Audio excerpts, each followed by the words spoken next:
why you would want to do that. No. Huh? No, not really.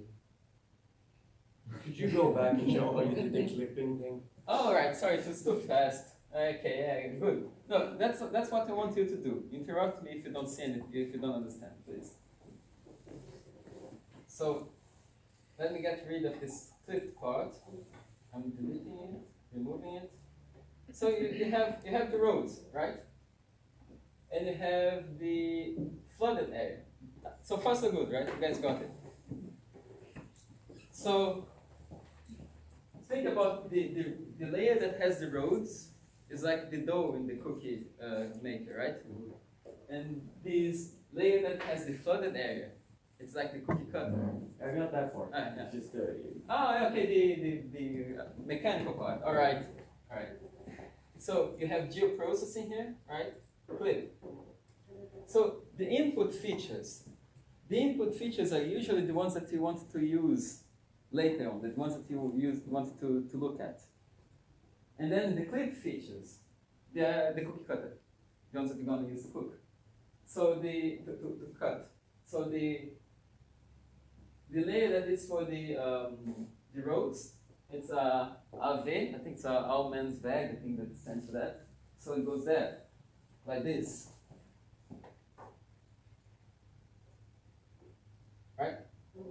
And of course the clip feature is going to be this one that you created. I didn't name it, so that's why it's unclear. It's like feature to polygon 4 or not. But when you created, you could name it like a flooded area, for example. So it's easier for you to understand.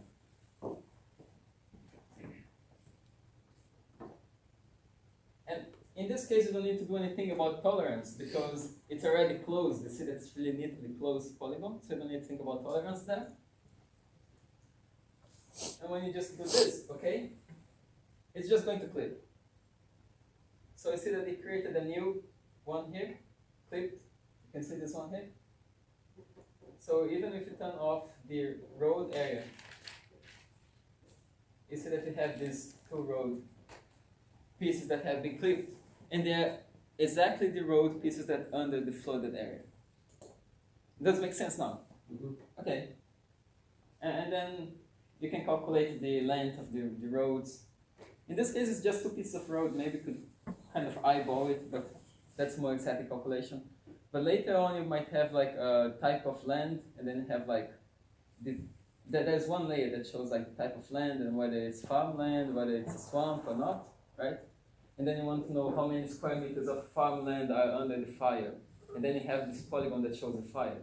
So you just clip the farmland, and then you're gonna have exactly how much farmland is under the fire, for example. I won't do that because then if I do, I'll be doing the exercise for you in front of you, but it's the same principle. So I think that one was, what else? You have scenario 1.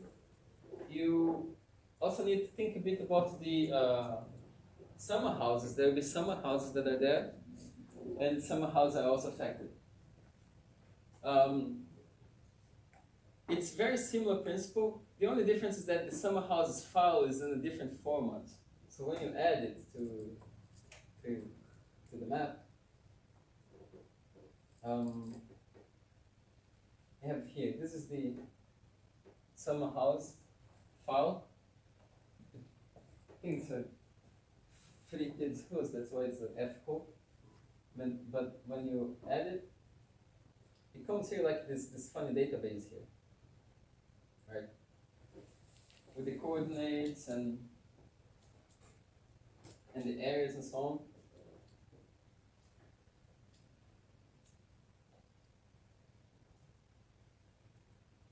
But then there's this really cool thing called display XY data. Because if you look, it's a table, it's a data table, right? This one. It's an attribute table. It has an ID for every summer house, it has the county, the municipality, the parish for summoning. And then you have KN and KO as the coordinate north and coordinate east. And then they have the value of tax and the value of the property and the area. This is going to be used later on because you might want to calculate how much money is being lost by flooding all those houses, for example. That's the value of the houses. So there's this really neat thing here that you can just right-click on the table that you just added, and you can have display XY data. And then here you pick, what's the X field? The X field is the horizontal field, right? That's east to west. So I have here coordinate O, that's us, it's like the east-west. And then the Y field. The Y field is like north-south, so it's like the vertical field. So it's like coordinate north. And then when you, oh? Oh, what was it too fast? Sorry. Okay. Display XY data. So you see, we click here, F4NEOV. That's the file that has the summer houses. Yeah. Advice to get closer if you can see. Sorry. We expected this to be a bit bigger. Okay. So you see, like, the description of these files is in the description of the exercise. So there's a table that says the name of the file and what it is. So if you don't remember now, you can just look there. So we added this one just by adding data, but it's not a layer, it's a table. But in the table, I'll show again, do you guys see in the table it has all these different coordinates, right? So what we do, we right click on here, and this window is going to come up, right? So we have an X, a Y, and a Z field. Usually if you have a three-dimensional map, then you will use the Z field, but it's not, it's just a two-dimensional map. You just have north, south, and east, west. So I have just the X and the Y. And if you guys remember from high school when you had geometry, like the X is the one that's horizontal, and the Y is the one that's vertical. And the horizontal in a map, in a geography, usually it's east-west, and the vertical is usually north-south. So it means that the X field is going to be the one that has the east-west coordinates, and the Y field is going to be the one that has the north-south coordinates. So far, so good? Okay. So what we do is basically we go on and select here. You have all this different stuff in the table before, but they have this core N and core O. These are the coordinates north and coordinates west. Alright? So coordinates west for the X field, because it's the horizontal one, and coordinates north, co-N, for the Y field, because that's the vertical. We need to tell the coordinates, because each one of those cases in the table, each row in the table, is a house. But the computer cannot guess where the house is if you don't tell what are the coordinates. And what we're doing here, we're telling the coordinates to them.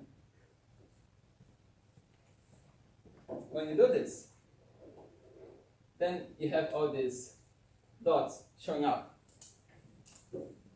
And these dots, each one of these dots is a summer house.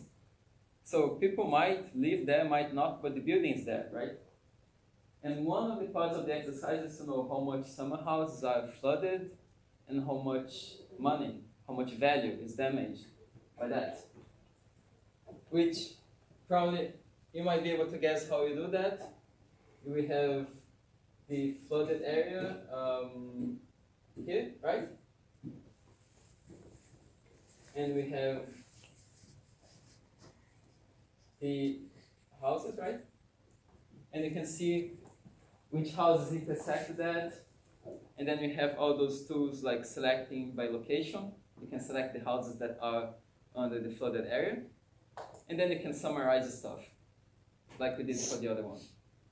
In this case, we have the values for the houses, like, you know, the tax value, the building value, all in this table here. As you can see, if you right-click on the table again and open the table, you're going to see we have the tax value 96, the building value 96, the area that, no, how much area it was. So when the exercise asks you to calculate how much money was there, how much damage, how much cost for the damage, you're going to select the houses by location using the flooded area that you created, and then you're going to summarize, like the sum of how much money, how much damage. So far so good? Okay.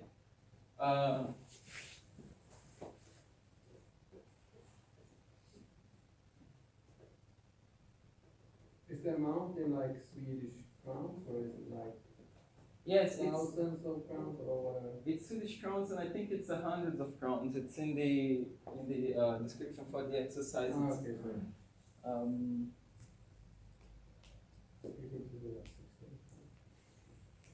You could do that 16. it's not that cheap. No, No, that's why I.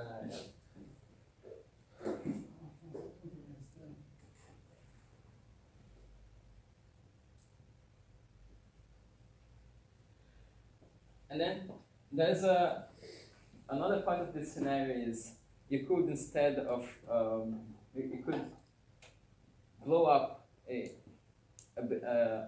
dike in a different river to prevent this flood, but then another lake would flood. And then you're gonna do the same thing for this different lake. There's the ID for the lake and everything there. And then you're gonna calculate how much damage the other lake gets as a part of this exercise. That was the first scenario. But it's the same thing, same tool, same thing. Any other question or anything about this first scenario?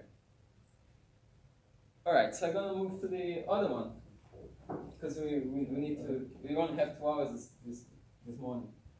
So I have a question about the second lake.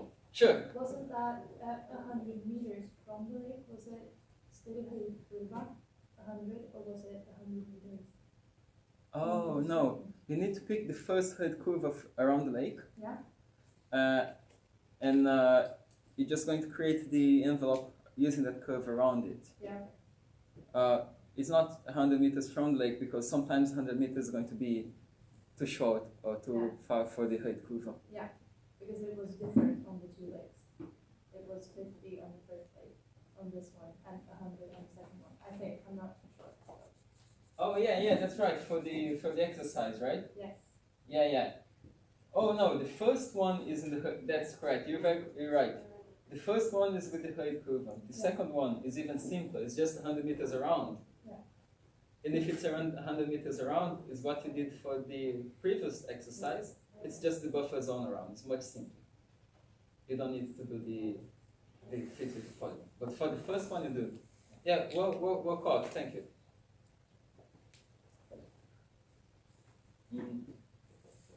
Then you got scenario 2. Right? Yeah, scenario 2. So it's like a train with faulty brakes, just crashed, and there's a fire. And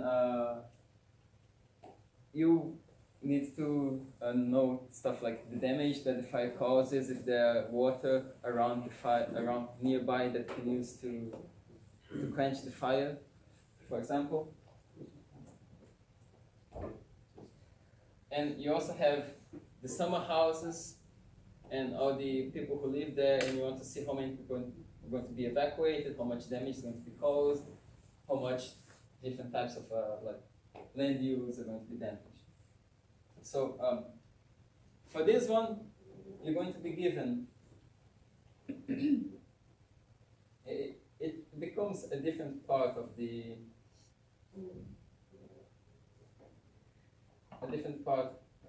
map, so let's just zoom a bit out, right? So this is a bit. For the second scenario,